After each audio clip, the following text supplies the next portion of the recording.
miracle means that God goes beyond the powers of nature and produces something. The Blessed Mother has said to me, watch for the signs.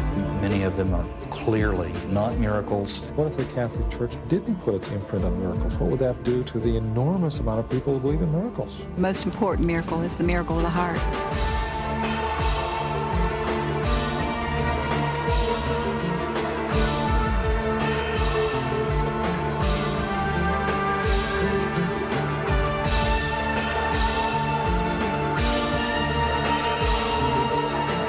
Visions of the Virgin Mary appearing to the young and innocent, urging them to do God's work.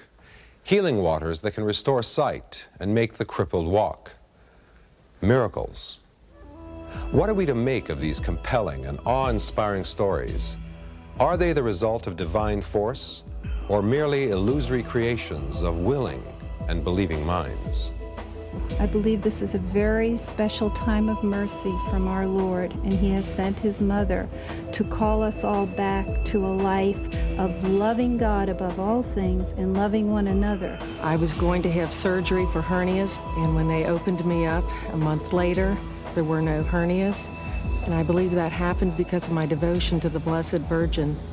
Yes, maybe it was a miracle and maybe you were healed, but maybe the doctor's radiation treatment helped. Some of the investigations of miracles that have been carried out, say by the Catholic Church in the effort to canonize, some of those have been carried out with remarkable rigor and precision.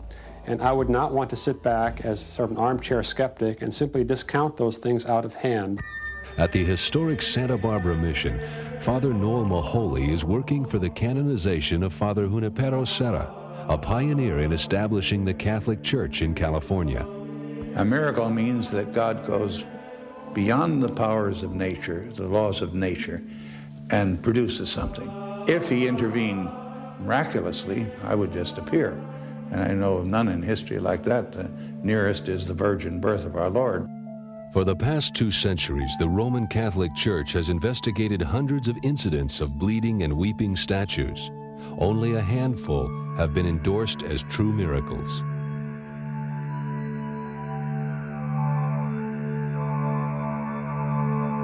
It's a miracle in that it's confused so many people for so long.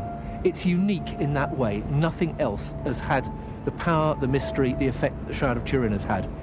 And of course now, having gone through the carbon dating having said, no, it doesn't come from the time of Christ, you've now got the sort of conspiracy theorist argument coming out saying that, yeah, well, this is fine, but it's a cover-up because they don't want people believing in a religious object. So you can never win. One apparent miracle seen throughout the ages has been the appearance of stigmata. A stigmatic is someone who appears to physically receive the wounds that Christ suffered on the cross. There have only been 300 recognized cases in history. St. Francis of Assisi was the first and most famous case. The most celebrated case in this century is that of Italian monk Padre Pio. Today, there are probably more cases of people with stigmata than ever before. But are these miracles or elaborate religious frauds? One contemporary case is that of Heather Woods, a deacon in a small church in England. Heather's stigmata first appeared in March 1992. Her doctor diagnosed her wounds as spontaneous lesions of the hand, feet, and side, and could find no medical explanation for their appearance. It just started as a little blister, and you know if you do painting or you're writing for a long time, and I just noticed it and I thought, oh, I wonder what I've done to get that. And I showed my friend and thought nothing more of it. But then the next day, another blister appeared here, and within 2 days, a blister was on the tops of my hands, and these had started to weep. And on 2 other occasions, Heather also developed what appeared to be a cross on her forehead. The stigmata, certainly in St. Francis's case, was approved by the Church. I'm positive that took place. Father Pio's alleged stigmata has been authenticated by so many witnesses that I, as an unwitness, would not question their veracity. I'm sure that many of these claims that people make are sincere, honest, heartfelt. At the same time, many of them are clearly not miracles. How often is there a weeping statue, a bleeding picture, whatever you might be going after, that you can actually go and film? Very, very seldom. So normally we're talking about something that somebody convinces you has happened to them. A statue that apparently weeps, it's another sign of Our Lady's presence in one way or another. Father Maholi has traveled the world in his quest to have Father Serra canonized. Blessed Junipero Serra, since he was dead 200 years, fell into what is known as a historical case. So you have to do all your proving and demonstration from documents. So the first thing is to gather all the historical documents, everything that is known about him, pro and con. It's a long, tedious process. It took several years to gather the documents because they amounted to 10,000 pages. When all that was finished, they met in the bishop's office in Fresno and everything was sealed. And then it was ready for transmission to Rome. Then they turned to us and said, now do you have any miracles?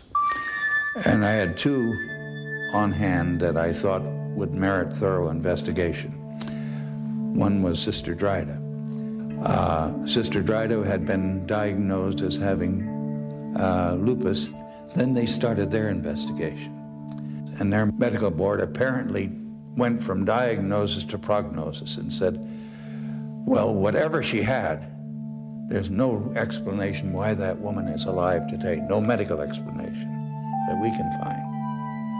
Then it goes to the theological board, and the theologians say, well, then we have to invoke divine power. And then it goes to the Holy Father. And if he accepts it, he's the one who declares it's a miracle. Each year, the Roman Catholic Church seriously investigates over 150 incidents where people claim to have had a vision of the Virgin Mary. But what do these events tell us? Are they evidence for the reality of miracles, or merely testament to the faith of the devout?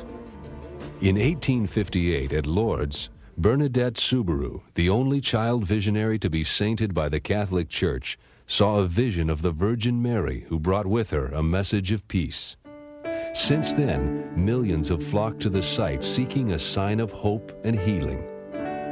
In Fatima, the Blessed Virgin Mary is said to have repeatedly appeared to 3 children, also sending messages of peace. Fatima is the first site to be officially approved by the Church as a genuine miracle. Currently, there are over 150 serious inquiries underway by the Church regarding Marian visions. The Church decides to investigate a particular apparition based upon the